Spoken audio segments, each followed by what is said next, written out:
우리 3월에 맞이하는 첫 안식일에 주님 앞에 나오신 여러분 모두를 진심으로 환영합니다. 오늘 바람이 많이 불었죠? 네, 오늘 아주 날씨가 쌀쌀한 느낌이 들 정도로 바람이 세차게 분 하루였던 것 같습니다. 우리나라의 신정에 좀 새해가 처음 시작하는 느낌이 들고, 또 구정이 다시 한번 또 새로운 시작을 하는 느낌이 들고, 또 3월에 한번 또 새로 시작하는 느낌이 듭니다. 네, 3월에 이제 학교를 다니는 학생들은 또 새 학기가 시작이 되고요.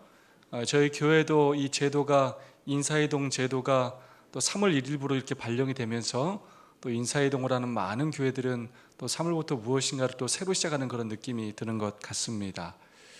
2022년도도 벌써 2달이 지나고 3월이 되었습니다.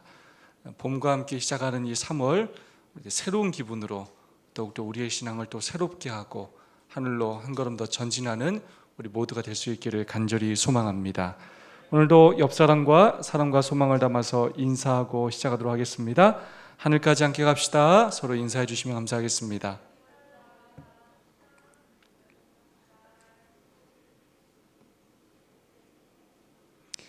네, 여러분의 기도 덕분에 이영래 집사님 수술 잘 받으셨고 회복 중에 계십니다. 재활치료를 잘 받으시고 지금까지 걸어서 정말로 교회를 잘 오셨는데 앞으로도 또 그렇게 되실 수 있도록 기도해 주시기를 부탁드리겠습니다. 우리 TMI 살펴보겠습니다. 출산한 친구나 동료를 위해 옷을 세탁해 주세요. 새로 이사 온 가족을 식사 자리에 초대하세요. 쓰레기나 휴지가 보이면 주우세요. 조금만 더 관심을 갖고 또 자세히 들여다보면서 동정할 뿐만 아니라 관심을 보일 뿐만 아니라 또 사교적인 관계를 맺는 아주 좋은 일들이라고 생각합니다. 우리가 할 수 있는 작은 친절들로서 이렇게 예수님의 사랑을 전할 수 있기를 소망합니다. 벌써 몇 가입니까? 네, 벌써 10과가 되었습니다. 이 모든 날 마지막에 히브리서의 기별 이제 10과를 저희들이 오게 되었습니다. 여러분 제목이 뭡니까? 휘장 가운데로 길을 여심. 성경에서 예수님이 내가 곧 길이요 진리요 생명이다라고 말씀하셨습니다. 휘장 가운데 길을 여신 분이 누구시라고요? 예수 그리스도이십니다. 오늘 배우겠지만 휘장도 사실 예수님이시고요, 휘장 가운데로 길을 여신 분도 예수님이시고요, 또 길 자체가 또 예수님이십니다. 그래서 예수님께서 예수님 그분이 자신의 몸을 가르시고 자신이 그 십자가를 지나가심으로써 새 언약을 체결하시고 우리에게 생명의 길을 보여주시고 그 길을 인도하시는 분이 바로 예수 그리스도시라는 것입니다. 오늘 그 내용들을 자세히 살펴보도록 하겠습니다. 성경의 핵심 자체가 예수님인 것처럼 히브리서의 핵심도 역시 예수 그리스도이십니다. 특별히 예수님에 대한 그 재림에 대한 신앙이 희미해져가고 많은 시험과 근심, 걱정, 특별히 환난으로 핍박당하고 있는 그리스도인들에게 예수님이 누구신지 다시 한번 그들의 시선을 예수님께로 향하고, 특별히 지금 그분이 아무것도 안 하고 계신 것이 아니라, 우리들을 외면하시는 것이 아니라 하늘 지성소에서 우리를 위하여 중보하시고 우리의 구원을 위하여 지금도 일하고 계시다는 사실을 우리에게 분명히 가르쳐 주시면서 우리의 시선이 다시금 성소로 또 예수님께로 향하도록 인도하는 책이 바로 히브리서라고 할 수가 있겠습니다. 그래서 이 히브리서는 궁극적으로 창조와 구속을 통하여 얻게 되신 새로운 직분인 대제사장 그 직분이 히브리서의 핵심이라고 할 수가 있겠습니다. 특별히 이번 교과의 저자는 오늘 우리가 배우는 이 내용에 대해서 이야기하면서 예수님의 승천이 예수님의 이 대제사장 중보 사건에 있어서 굉장히 중요한 의미가 있다는 것을 이야기하면서 예수님의 이 승천 사건은 히브리서 신학의 중심이다라고 이렇게 이야기하고 있습니다. 예수님께서 이렇게 승천하시면서 그리고 하나님의 보좌 우편에 앉으시면서 뭘 시작하신다고요? 통치를 시작하셔요. 그분이 이제 왕권을 회복하시고 되찾으시고 이제 통치를 시작하시는 모습을 나타내 보이고요. 그것뿐만 아니라 그분께서 하늘 성소에 들어가셔서 뭘 시작하신다고요? 대제사장의 사역을 시작하신다는 것입니다. 매일의 중보인 제사장 사역뿐만 아니라 대제사장의 사역을 이제 시작하셨다는 것입니다. 그 시작점이 바로 승천이라는 것입니다. 그러면서 우리에게 새로운 구원의 길, 정말 예수 그리스도를 통하여 얻는 그 구원, 지상성소에서의 그런 양을 잡아들이는 그런 첫 언약이 아니라 이제는 그 새 언약으로 우리가 구원을 얻게 되었음을 우리에게 가르쳐주는 내용이 히브리서고 그 시작점이 바로 승천이라는 것입니다.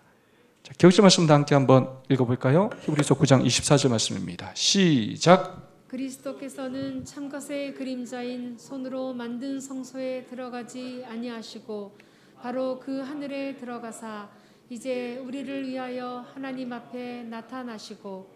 히브리서 9장 24절. 감사합니다. 이번 주는 10장, 히브리서 10장에 대해서 함께 구체적으로 공부를 하게 되겠습니다. 이 히브리서가 계속해서 강조하는 것은 뭐냐면 더 좋은을 강조합니다. 예수님께서 구약의 첫 언약을 통해서 주었던 제사제도, 제물,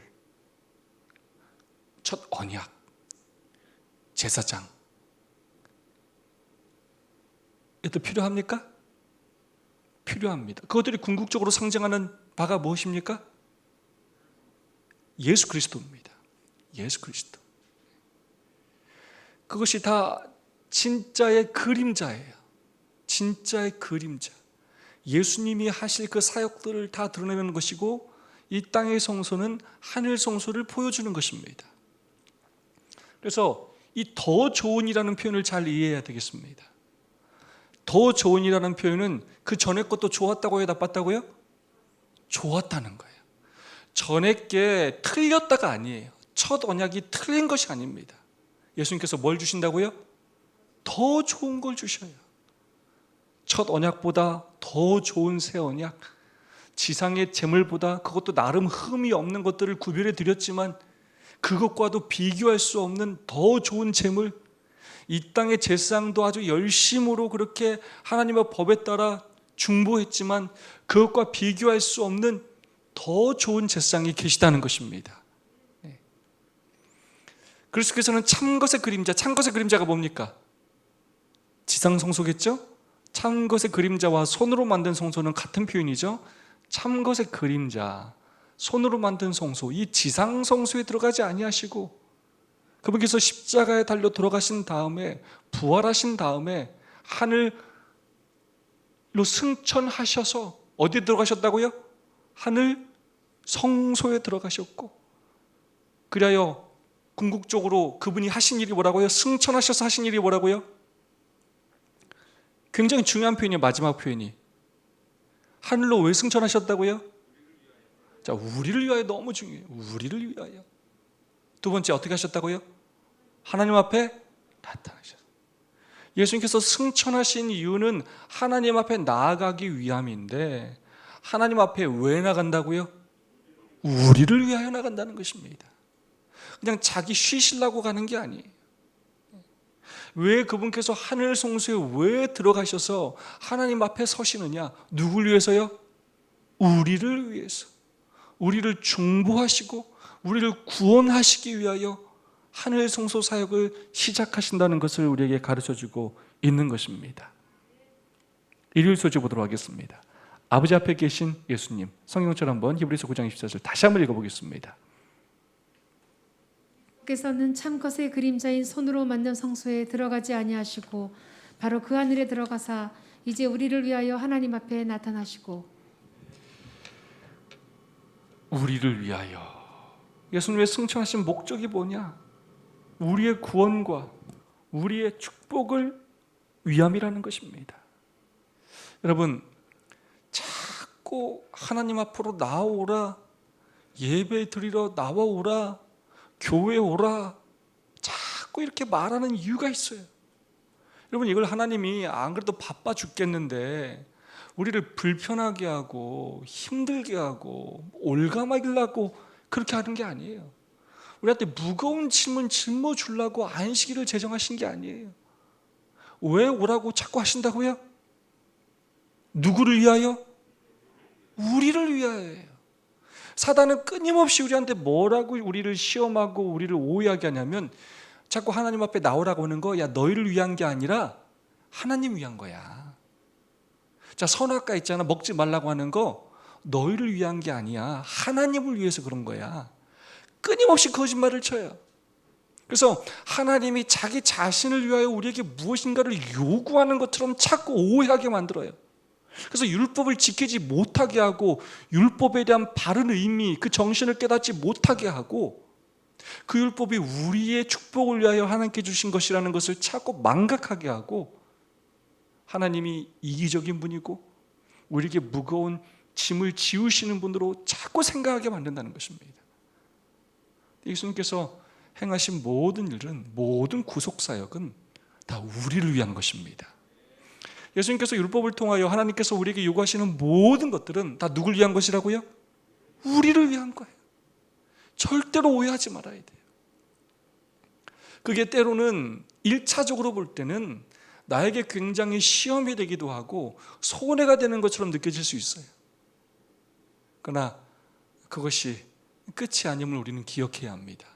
이 세상의 제도와 사단의 여러 시험과 여러 핍박들이 우리로 하여금 그렇게 되어지는 것처럼 보이고 느끼게 할지 모르겠지만, 궁극적으로 왕권, 온 세상을 다스리시는 심판자이신 예수님께서 보실 때 결국 그것은 우리의 축복이 되게 하기 위함이라는 것입니다. 그리고 마침내 우리를 신원해 주신다는 것입니다. 갚아 주신다는 것입니다. 이스라엘 백성들은 하나님의 명령에 따라서 3대 절기 때마다 하나님을 뵙기 위해 예루살렘으로 올라가야 했습니다. 첫 번째가 유월절이고요, 두 번째가 칠칠절 오순절이라고 하고요, 세 번째가 초막절입니다. 이스라엘의 모든 남자가 예루살렘으로 올라가는 그러한 명절이었습니다. 그래서 예수님도 유월절을 지키기 위해서 어디 올라가셨어요? 아버지와 어머니와 함께 예루살렘에 올라가셨습니다. 유월절이 이스라엘의 구원을 위한, 구원을 기념하는 날이고 그것이 십자가를 의미한다면, 초실절은 첫 열매를 흔드는 날이고 부활을 상징하고, 또 오순절은 미래 추수를 기념한 날일 뿐만 아니라 예수님께서 하늘로 승천하셔서 40일 동안 이 땅에 부활하시고 계셨다가 10일 동안 이제 승천한 후에 제자들이 다락방에서 기도하고, 그리고 오순절 성령이 역사하셨는데 그 날은 예수님께서 하늘에 하나님의 보좌에 앉으시면서 대제사장으로서 이렇게 취임하시는 날이라고 볼 수가 있겠습니다. 그러면서 새 언약을 계시하는 그런 의미가 담겨져 있습니다. 그것에 대한 인정으로서 이제 오순절 성령을 선물로 내려 주신 것입니다. 초막절은 광야에서 생활을 기념하는 날이고 마침내 예수님께서 재림하셔서 우리가 함께 누리게 될 어린 양의 혼인 잔치를 의미한다고 할 수가 있겠습니다. 네, 이 봄절기와 가을절기로 크게 좀 이 7가지의 절기를 좀 나눠볼 수가 있겠습니다. 7가지의 절기 중에서 여러분 3대 절기는 굉장히 쉬워요. 저희가 이거 외울 때는 유무요 나대초, 저는 이렇게 외웠어요. 유무요 나대초 7대 절기입니다. 그 중에서 3대 절기는 첫 번째 하고 2번 건너뛰고 칠칠절, 또 2번 건너뛰고 초막절. 가을 절기들은 결국 예수님의 재림을 준비하는 절기라고 볼 수가 있겠습니다. 예수님께서 6월절에서 십자가에 달려 돌아가셨습니다. 6월절에 어린 양으로, 그것이 바로 1월 14일 저녁입니다. 시간으로 엄밀히 따지자면 오후 3시가 되겠습니다. 그리고 그 다음날 무덤에서 안식일을 쉬셨고요. 그리고 언제 부활하셨습니까? 16일 일요일 새벽에 부활을 하셨습니다. 그래서 무교절은 예수님께서 무덤에서 쉬신 것을 의미하고 그분의 그 거룩함을 그렇게 의미합니다. 그때부터 일주일 동안 이제 무교절을 그렇게 지키게 되고요. 그 다음에 초실절, 이제 요제절, 흔들어서 드리는 그 제물로서 예수님께서 부활하심으로 부활의 첫 열매가 되심을 상징합니다. 그래서 예수님께서 그 부활하신 것처럼 우리도 모두 다 침례를 받은 우리가 죄에 대하여 죽고 그리스도 안에서 장세되고 예수님께서 그리스도 안에서 새롭게 부활한 것처럼 우리 또한 예수님 재림의 그날 마침내 부활하는 그 경험을 하게 될 것을 가르쳐주는 그런 절기라고 할 수가 있겠습니다. 그리고 이제 오순절 이제 이른비 성령의 역사, 성령 강림을 의미하고 은혜 왕국이 선포되고요. 이제 그렇게 하면서 이제 가을 절기로 넘어가면서 7월 1일 우리 이제 대속제일을 준비하기 위해서 나팔절이 그렇게 있고요. 재림의 임박성을 선포하는 그런 날이죠. 그다음에 7월 10일에 대속제일, 하늘 성소 정결과 심판이 시작되고 이제 곧 예수님께서 재림하실 것을 우리가 나타내는 그러한 일이 있겠고, 마침내 이제 초막절 7월 15일부터 22일 어린 양의 혼인잔치에 우리가 참여하게 되면서 천년왕국과 영생을 누리게 될 것입니다. 자, 이렇게 찾아가는 목적이 뭐라고요? 네, 예수님께서 찾아오라고 하나님 앞에 서는 것은 우리를 축복하기 위하여 하나님께서 나오라고 하신 명령이라는 것입니다. 그래 우리가 하나님 앞에 서는 것이 우리의 삶에 놀라운 축복이 된다는 사실을 꼭 기억해야 하겠습니다. 사도행전 38페이지의 말씀입니다. 그리스도의 승천은 그의 제자들이 약속된 축복을 받게 되리라는 신호였다. 사업을 시작하기 전에 그들은 이것을 기다려야 하였다. 하늘문으로 들어가신 그리스도는 천사들의 경배를 받으시며 보좌에 오르셨다. 이 예식이 마쳐지자마자 성령은 풍성하게 제자들에게 쏟아져 내렸다. 그리고 그리스도께서는 과연 영원부터 아버지와 함께 가지셨던 모든 영광으로 영화롭게 되셨다. 아멘. 그래서 이 오순절의 그 성령의 역사의 그 의미를 이 올바로 하는 것이 정말로 중요하고, 이것이 예수님의 하늘 성소의 봉사 그리고 새 언약의 계시 이런 것들과 굉장히 밀접하게 연관되어 있다는 것을 선지자는 우리에게 가르쳐 주시고 있습니다. 오려서집니다. 하나님의 초청, 히브리서 12장 18절로 21절의 의미입니다. 너희는 말씀입니다. 만질 수 있고 불이 붙는 산과 침침함과 흑암과 폭풍과 나팔 소리와 말하는 소리가 있는 곳에 이른 것이 아니라 그 소리를 듣는 자들은 더 말씀하지 아니하시기를 구하였으니 이는 짐승이라도 그 산에 들어가면 돌로 침을 당하리라 하신 명령을 그들이 견디지 못함이라. 그 보이는 바가 이렇듯 무섭기로 모세도 이르되 내가 심히 두렵고 떨린다 하였느니라. 아멘. 히브리서 12장 18절로 21절은 시내산에서 경험했던 그 이스라엘 백성들의 그 경험을 우리에게 말해주고 있습니다. 시내산에서 이스라엘이 여러분 어떤 경험을 했습니까? 여러분 왜 하나님께서 이스라엘 백성들을 애굽에서 불러내셨습니까? 왜 불러내셨어요? 왜 불러내셨습니까? 죄로부터 구원하기 위해요. 근데 죄로부터 구원해서 궁극적으로 뭐 하고 싶어서요? 뭐 하려고요? 가나안에 데리고 가서 뭐 하려고요? 일 시키려고요? 왜요? 같이 있으려고요. 영원히 함께 거하기 위함이에요. 사랑하면서 같이 먹고 같이 즐기고. 그래서 이스라엘 백성들을 애굽에서 불러낸 이유가 함께 있기 위함이에요. 그래서 예수님께서 그들 가운데 성소를 지으시고 역사하신 것입니다. 그러면서 그들이 이제 하나님의 이 거룩함을 잊고 살았던 그들에게 하나님이 누구인지, 하나님이 얼마나 거룩한 분인지, 하나님의 임재를 어떻게 준비하고 경험해야 되는지 이스라엘 백성들을 교육시키고 가르치는 일을 하셨습니다. 그러면서 모세를 통하여 하나님을 만날 준비를 하도록 명령을 하셨습니다. 만나기 전에 그들은 이틀 동안 무엇을 해야 했냐면 성결케 하는 일을 해야 했습니다. 하나님 앞에 나오는 것이 그냥 아무 준비 없이 나와야 하는 것이 아니라 하나님의 거룩한 분이고, 죄인들이 그 죄를 회개하지 않고 하나님 앞에 나올 때는 죽을 수밖에 없다는 사실을 하나님께서 이스라엘 백성들에게 가르쳐 주기를 원하셨어요. 그래서 셋째 날은 그렇게 둘째 날 동안 정결케 하고 나팔을 길게 불거든 산 앞에 이를 것이니라고 말씀하셨습니다. 그때 모든 백성이 아니라 이스라엘의 그 대표 지도자들이 그렇게 하나님 앞에 나아가게 되었습니다. 그러면서 하나님께서 가르치신 것이 무엇이냐면 정말로 하나님이 어떤 분인지, 하나님 앞에 나아간다는 것이 어떤 의미가 있는지를 백성들에게 그렇게 가르쳐 주셨다는 것입니다. 하나님을 만나기 위한 이 준비가 정말로 중요하다는 것입니다. 그렇지 않으면 어떻게 되냐면 심히 두렵고 떨리게 돼요.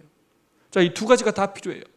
자, 하나님은 하나님께서 우리에게 나오라고 명령하시는데, 우린 그래서 하나님이 바라실 때는 우리가 하나님 앞에 나오는 걸 하나님이 좋아하시는데, 자, 그런데 또 나올 때 어떻게 나가야 된다고요?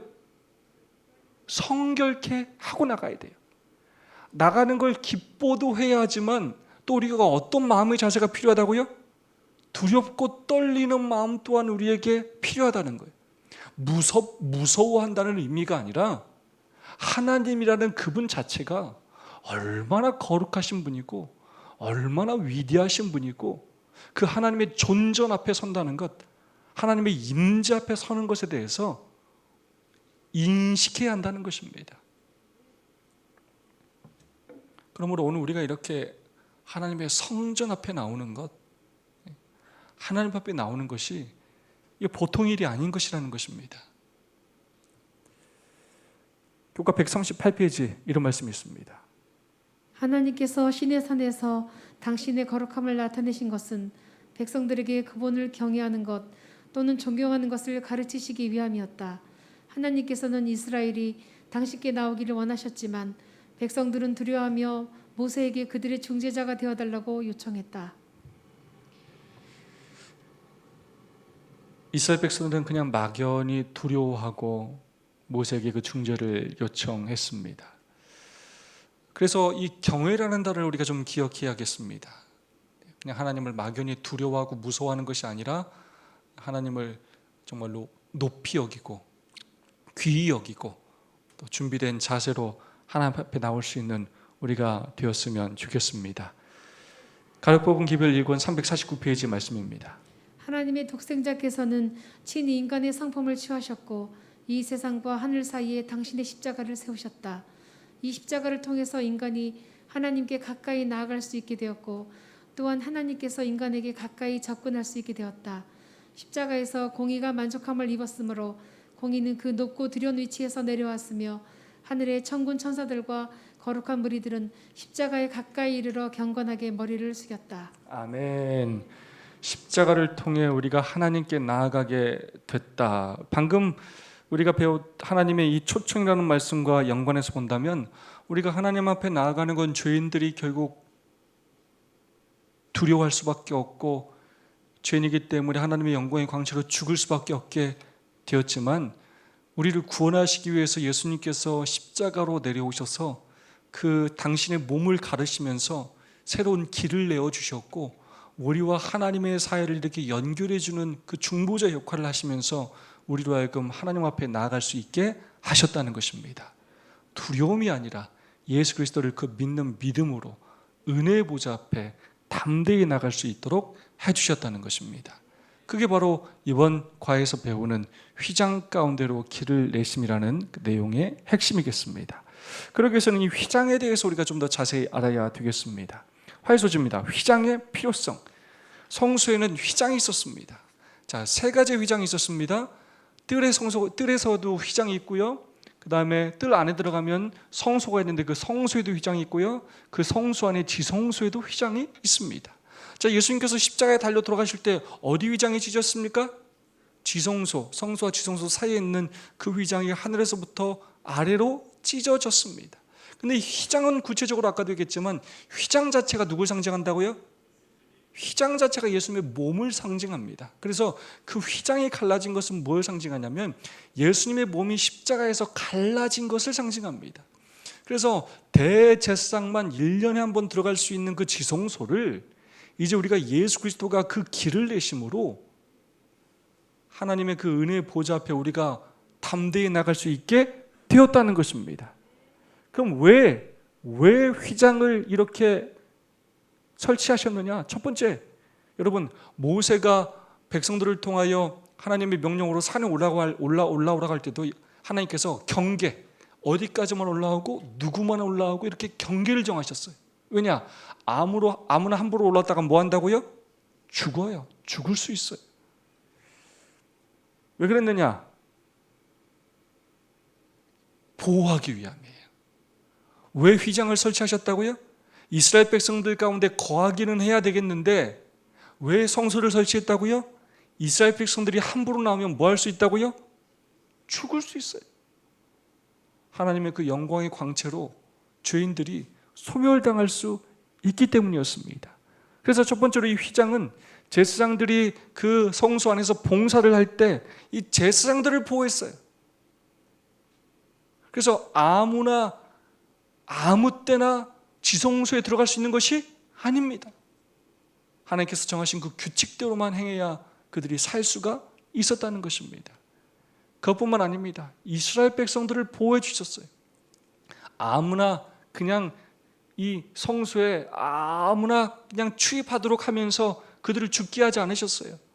이스라엘 백성들을 보호하기 위하여, 셰키나 영광으로부터 보호하기 위하여 그들과 함께 하시지만 하나님을 구별하는 법을 가르치기 위하여 그렇게 휘장을 치셨고, 그 휘장 주변에는 레위인들이 진을 치도록 하셨습니다. 범죄로 인하여 하나님의 진노로 그들이 죽게 될까 봐 그들을 보호하기 위한 경계의 의미로 그렇게 휘장을 세우신 것입니다. 교과 140페이지입니다. 이스라엘은 그들의 진영 가운데 사각형의 공간이 나오도록 정확한 규정에 따라 진을 쳤고 그 공간에 성막을 설치했다. 뿐만 아니라 레위인들은 낯선 이들의 침범으로부터 성소와 그 기구들을 보호하기 위해 성막 사면에 진을 쳤다. 그들은 이스라엘 백성들을 보호하기 위한 인간 휘장 같은 것이었다. 아멘. 자, 다시 한번 정리하자면 결국 휘장은 누구시고? 예수님이시고, 휘장에 쳐졌다는 의미는 우리를 뭐 하시기 위함이라고요? 보호하시기 위함이라는 것입니다. 예수님 또한 우리의 제사장으로서 우리의 휘장이 되어주셨다. 그분의 성육신을 통해 하나님께서는 그분의 장막을 우리 가운데 치시고 우리가 그분의 영광을 바라볼 수 있게 하셨다. 예수님께서는 거룩하신 하나님과 불완전하신 사람들 가운데 함께 계실 수 있게 하셨다. 그래서 그분이 이 땅에 휘장이 되어주셔서 1차로 우리를 보호해 주시고, 그냥 보호해 주시는 것으로 끝나는 것이 아니라 휘장이신 그분이 자신의 몸을 가르심으로 우리로 하여금 또 하나님 앞에 나아갈 수 있는 새로운 길을 주신 게 또 누구라고요? 예수 그리스도시라는 것입니다. 구약시대 때 첫 언약 때는 단순히 보호하는 의미가 있었다면 이제 새 언약을 통하여 우리로 하여금 휘장의 그 길을 여신 그 예수님의 그 사역을 통하여 하나님 앞에 나아갈 수 있는 길을 열어 주셨다는 것입니다. 예수님께서 성육신 하셔서 우리를 위한 휘장이 되어주심으로 하나님께서 그분의 장막을 우리 가운데 치시고 우리가 그분의 영광을 바라볼 수 있게 하셨다. 다르게 말하면 예수님께서 그 길을 열어주심으로 우리가 1년에 3번이 아니라 언제든 누구 앞에 나갈 수 있게 됐다고요? 하나님의 은혜의 보좌 앞에 나갈 수 있게 되었다는 것입니다. 수요소지입니다. 휘장 가운데로 열어놓으신 새로운 살 길.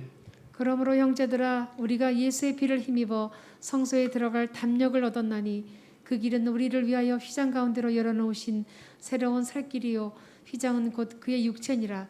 또 하나님의 집 다스리는 큰 제사장이 계심에 우리가 마음의 뿌림을 받아 악한 양심으로부터 벗어나고 몸은 맑은 물로 씻음을 받았으니 참 마음과 온전한 믿음으로 하나님께 나아가자. 아멘.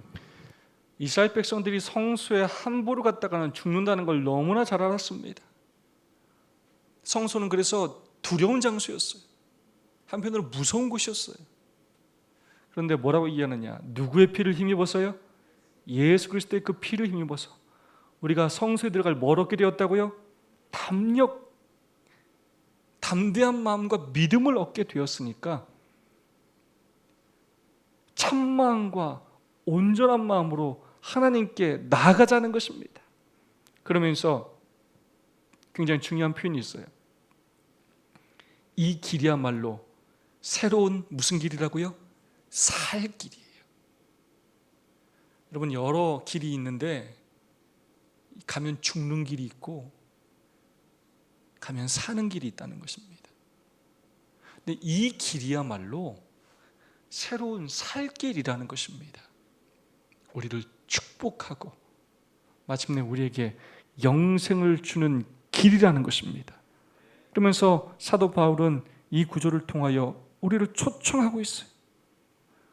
우리의 대장 되시고 우리 앞서 그 길을 가신 예수님의 그 모본을 따라서 믿음으로 예수님께서 걸어가신 그 길을 걸어가자는 것입니다. 그 길이 마침내 우리를 살게 할 것이라는 것입니다. 예수의 피를 힘입어서 성소에 들어갈 담력을 얻었기 때문에 이제 그 새로운 살 길로 나아가자는 것입니다. 예수님께서 하늘 성소에 올라가셨습니다. 이건 굉장히 중요한 의미가 있어요. 그분의 인도를 따르라라고 우리를 초청하고 있고 예수님께서 가신 것처럼 우리도 갈 수 있다는 것입니다. 그래서 예수님을 대장, 앞서가신 분이라고 이렇게 이야기합니다. 예전에 배웠죠? 예수님이 중보자의 의미도 있지만 대표자라는 의미가 있어요. 예수님께서 그 일을 먼저 행하십니다. 예수님께서 십자가에 달려 돌아가셨고요, 부활하셨고요, 승천하셨습니다. 하나님 앞에 나아가셨습니다. 우리도 마찬가지예요. 우리가 예수님을 믿음으로 우리의 십자가를 질 때 한 번은 죽는 것 같지만 그것으로 끝나지 않고 뭐 하게 될 것이고요? 부활하게 될, 예수님의 재림 때 부활하게 될 것이고 승천하게 될 것이고 마침내 누구 앞에 서게 된다고요? 하나님 앞에 서게 되는데 그 하나님 앞에 서게 되는 것이 바로 하늘 성소입니다. 마침내 그 구원을 경험하게 된다는 것입니다. 이것이야말로 새로운 살 길이라는 것입니다. 예수님의 십자가와 승천으로 새 언약이 시작되었고 우리가 이것들을 통해서 죄의 용서를 받고 그 법을 마음속에 기록하면 우리가 담대하게 하나님 앞에 나갈 수 있게 되고 새로운 살 길 영생을 얻게 된다는 것입니다.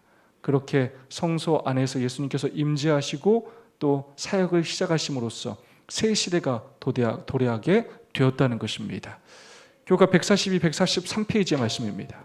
스가랴 3장은 사탄이 하나님의 백성들을 대적하기 위해 하나님 앞에 서 있었다고 이야기한다. 그러나 예수님의 희생으로 인해 사탄은 하늘에서부터 쫓겨나게 되었다. 이제 우리를 위해 중보하시는 분은 예수님이시며 그분은 당신의 희생과 신실하심을 통해 우리의 구원을 주장하신다. 아멘. 우리의 위대한 변호사이십니다. 자, 희생 무슨 사건을 의미합니까? 십자가 사건을 의미해요. 두 번째, 신실하심은 무슨 사건을 의미할까요?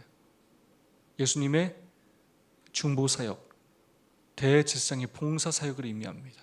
예수님은 신실하셔요. 쉬지도 않고 우리를 어떻게든 구원하시기 위하여 우리의 죄를 샅샅이 살펴서 사단이 우리한테 이것들을 참소할 때마다 어떻게 이것들을 방어하고 어떻게 하면 우리를 구원할지에 대하여 끊임없이 그분께서 연구하고 변호하기 위하여 일하시는 분이시라는 것입니다. 그러므로 우리가 우리를 돌아보고 끊임없이 하나님 앞에 그 죄들을 용서하고 또 은혜를 간구하는 삶을 살아야 하겠습니다. 예수님께서 그토록 주시고 싶어 하시는 그 구원을 우리가 놓치지 말고 꼭 받아야 하겠습니다. 대징토 489페이지 말씀입니다. 하늘 성소에서 사람을 위하여 진행되는 그리스도의 중보 사업은 구원의 계획에 있어서 십자가 상에서의 그분의 죽음과 마찬가지로 기묘하다. 그분께서 부활하신 후 승천하여 하늘에서 완성하실 일은 그분의 죽으심으로 시작되었다. 우리는 믿음으로 앞서가신 예수께서 우리를 위하여 들어가신 그 휘장 안으로 들어가야만 한다. 아멘. 예수님의 그 십자가의 희생이 칭의 사건이라면 이제 예수님께서 하늘 성소에서 신실함으로 끊임없이 봉사하시는 그 중보 사역은 우리의 성화를 위함입니다.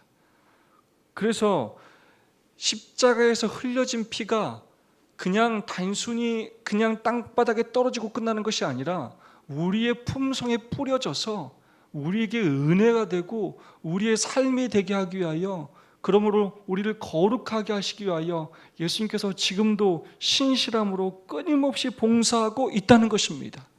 그러므로 예수님의 구원이 십자가에서 끝났다라고 말하는 것은 굉장히 어리석은 일이고 온전한 구원이라고 말할 수가 없는 것입니다. 그것은 십자가가 온전하지 않다는 의미가 아닙니다. 십자가는 온전하고 십자가의 사역이 온전해야지만 그 다음에 무슨 사역을 시작할 수 있다고요? 네, 이제 하늘 성소 사역을 시작할 수가 있는 것입니다. 그래서 우리의 죄를 그 다음 단계로 옮김으로써 소멸할 수 있는 그런 단계를 진행시킬 수 있는 것입니다. 목요일 소주입니다. 그들이 하나님의 얼굴을 보게 됨. 히브리서 12장 22절 24절 말씀입니다. 그러나 너희가 이른 곳은 시온산과 살아계신 하나님의 도성인 하늘의 예루살렘과 천만 천사와 하늘에 기록된 장자들의 모임과 교회와 만민의 심판자이신 하나님과 및 온전하게 된 의인의 영들과. 그래서 너희가 이른 곳이라는 표현을 좀 주목해야 합니다. 제목이 뭐냐? 그들이 하나님의 얼굴을 보게 됨. 자, 우리가 이렇게 교회에 나오는 것 자체도 우리가 하나님의 은혜의 보좌 앞에 나오는 것이고, 기도하는 것도 하나님의 은혜의 보좌 앞에 나가는 것이라고 할 수 있겠지만, 마침내 우리가 얼굴과 얼굴로 하나님의 그 얼굴을 대면하는 날이 오게 될 것이라는 것입니다. 그러면서 뭐라고 하냐면, 너희가 이른 곳, 이를 곳이 아니라 이른 곳, 완료형으로 사용했어요. 이미 시온산에 이르렀다라고 이야기하고 있습니다. 근데 왜 이렇게 얘기하느냐? 아까도 말했죠. 자, 누가 먼저 하나님 앞에 나아가셨습니까? 승천하신 다음에 예수님께서 하나님 앞에 이미 나아가신 것처럼 우리도 마침내 예수님을 믿는 믿음으로 그렇게 담대함으로 나아간다면 우리 또한 마침내 하나님 앞에 뭐 하게 될 것이라고요? 나아가게 될 것을 예언하는 것이고, 그것을 이미 이루셨다라고 말하고 있는 것입니다.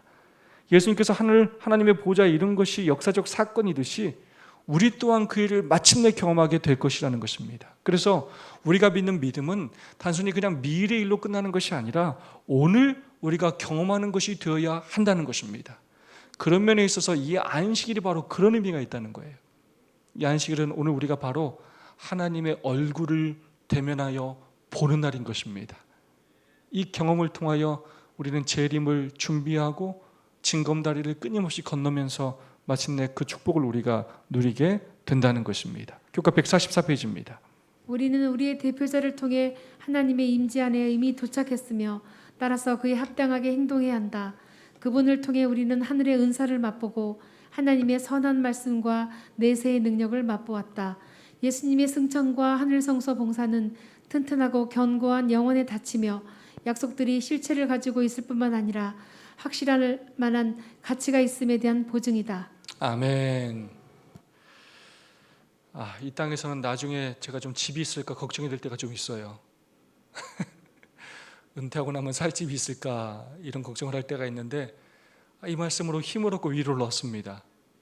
예수님께서 우리의 뭘 준비하셨다고요?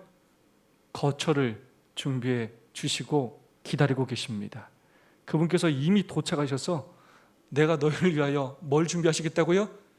처소를 예비하겠다고 말씀하셨습니다. 그리고 우리는 마침내 예수님께서 준비하신 그 집에 영원히 살게 될 것입니다. 월세를 내지 않아도 되고, 새로 전세 계약을 하지 않아도 되고, 집값이 오를까 염려하지 않아도 됩니다. 머지않아 우리가 그 집에서 예수님과 함께 살게 될 것입니다. 그렇기 때문에 이렇게 하라라고 우리에게 다시 한번 권면하고 있습니다. 큰 대제사장이 계시니 승천하시니 곧 하나님의 아들 예수시라. 우리가 믿는 도리를 굳게 잡을지어다. 그러므로 우리는 긍휼하심을 받고 때를 따라 돕는 은혜를 얻기 위하여 은혜의 보좌 앞에 담대히 나아갈 것이니라. 아멘. 굳게 잡을지어다. 굉장히 중요한 의미예요. 왜 자꾸 이렇게 얘기하느냐? 그 당시에 그리스도인들이 자꾸 뭐 했다고요? 이 흔들림에 뭐 했다고요? 그런 핍박과 시련 속에서 어떻게 됐다고요? 떨어져 나갔어요.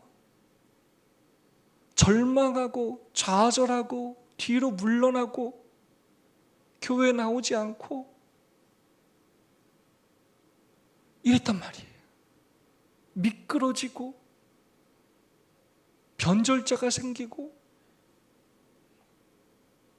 굳게 잡으라는 것입니다. 흔들리지 말라는 것. 예수 그리스도를 굳게 잡고 그 은혜를 얻기 위해서 담대하게 나아가라는 것입니다. 두려워하지 말라는 거예요. 우리를 막 쥐고 흔드는 것처럼 보이는 이 세상에 너무 두려워하지 말라는 거예요. 교과 145페이지입니다. 우리는 이미 예수님의 승천이 연중 두 순례 여행절기인 유월절과 오순절의 표상을 성취했음을 살펴보았다. 히브리서와 요한계시록에 따르면 마지막 순례 여행절기인 초막절은 아직 성취되지 않았다. 우리는 하나님이 계획하시고 지으실 터가 있는 성에 들어가서 예수님과 함께 그날을 기념할 것이다. 우리는 장막을 짓지 않을 것이다. 왜냐하면 하나님이 장막이 하늘로부터 내려올 것이고 우리는 그분과 함께 영원히 살 것이기 때문이다. 네, 마지막 초막절 예수님의 재림이 남아 있는데 그때 우리가 이제 하나님을 직접 얼굴을 보게 될 것입니다. 그분 앞에 나아가게 될 것입니다. 그때 우리는 유대인들처럼 우리가 초막을 치지 않아도 돼요. 누가 집을 준비해 주신다고요? 예수님께서 준비해 주신 그 거처에 마침내 우리가 살게 될 것입니다. 하나님을 직접 대면할 그날, 각시대중도 677페이지 아주 영광스러운 말씀입니다. 우리는 하나님의 형상을 마치 거울 속에 비친 것처럼 천연계 가운데서 또한 그분께서 인류를 취급하시는 일을 통하여 바라본다. 그러나 그때에는 시야를 가로막아 놓았던 희미한 지장 없이 하나님을 직접 대면하여 보게 될 것이다. 우리는 그분 앞에 서서 그분의 얼굴의 영광을 직접 바라볼 것이다. 아멘. 홍해를 가르시고 이스라엘 백성들을 건너시게 한 사건, 그 바로 십자가 사건을 의미합니다. 십자가에서 그분의 몸이 갈라지시면서 물과 피를 흘리심으로써 또 휘장을 찢으신 그 사건, 결국 그 새 언약을 통하여 우리가 휘장의 새로운 길을 내신 예수님을 통하여 마침내 그 믿음으로 우리는 이 길을 걸어가고 있고, 마침내 초막절인 그날 우리는 예수님을 통하여 하나님 앞에 서게 될 것이고 얼굴을 직접 대면하여 하나님을 만나게 될 것입니다. 우리를 위하여 준비하신 영원한 거처에서 영원한 생명을 누리게 될 것입니다. 그 축복에 동참하는 우리 모두가 되기를 간절히 소망합니다. 두 분씩, 세 분씩 오늘 받은 은혜와 또 결심을 나누고 기도하는 시간을 갖겠습니다. 우리도 언젠가 예수님처럼 하늘로 올라가 하나님 앞에 서게 될 때가 있을 것입니다. 그 영광스러운 자리에 참여하기 위해 나는 어떤 준비를 하며 살아야 할까요? 오늘 내가 부족한 점이 무엇인지, 어떤 준비를 해야 할지 한번 또 돌아보고 서로 결심하시는 시간 갖도록 하겠습니다.